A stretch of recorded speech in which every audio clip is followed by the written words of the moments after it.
Basque. Premier sur l'actu locale au Pays Basque.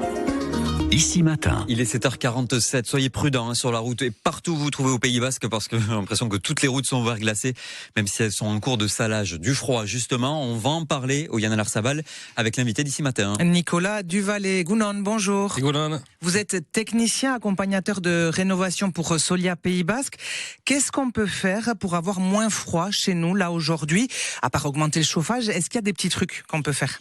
Oui, rajouter des épaisseurs sur le dos, on va dire.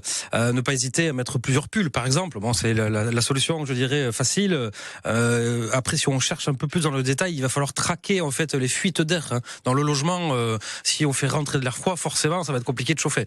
Donc, ça va être de regarder les portes d'entrée, le fameux boudin de porte ou les joints d'étanchéité des fenêtres. Enfin, tout ce genre de petites choses qui, au final, font du froid.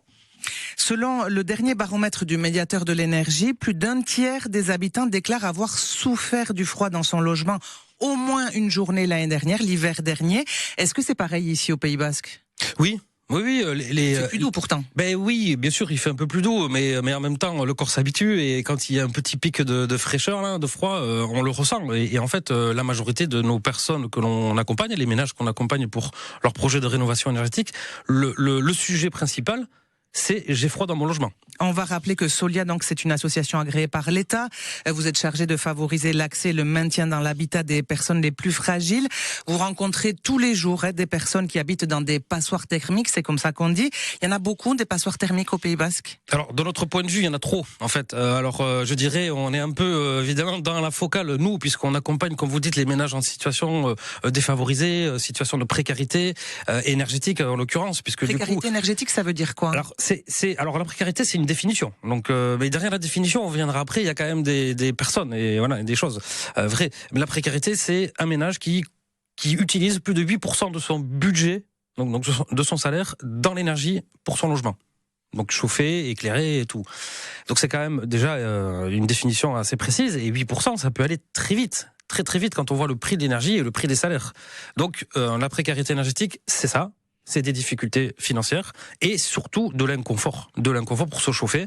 Et donc du coup, derrière, ça peut être aussi des problèmes de santé. Et comment faire pour faire baisser ce pourcentage ?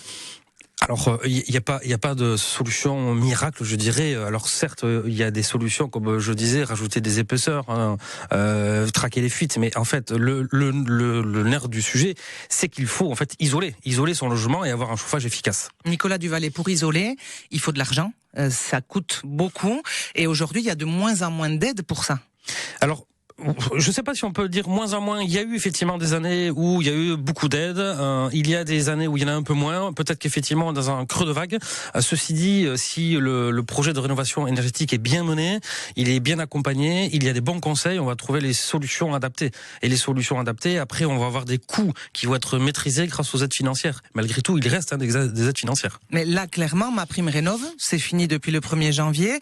Il y a des milliers de dossiers gelés. On est tout seul, on n'a pas d'aide financière. Si on est propriétaire de sa maison et qu'on veut isoler par l'extérieur, changer les menuiseries ou... Oui, en fait, il est gelé temporairement. C'est comme le temps d'aujourd'hui. Ça va être très froid, ça va être quelques heures, là, ça va être quelques mois, en attendant le vote de la loi de finances, en fait.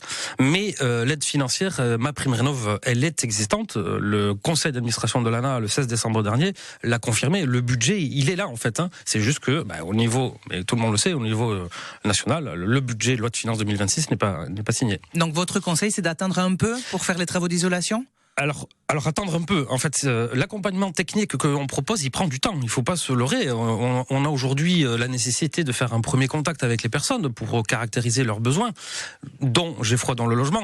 Ensuite, on va réaliser une visite conseil technique avec les notions qu'on va aborder sur l'inconfort d'hiver, mais d'ailleurs les inconforts d'été aussi. Et on va établir un audit énergétique, donc un classement justement de cette étiquette F, G ou E ou D, ça c'est rare. Et du coup après monter le dossier. Donc ça prend des semaines en fait. Donc faut pas hésiter à ne pas laisser traîner les choses. Milesker, Nicolas Duvalet, merci d'avoir accepté notre invitation ce matin. Milesker. Et bonne journée. Il est 7h52.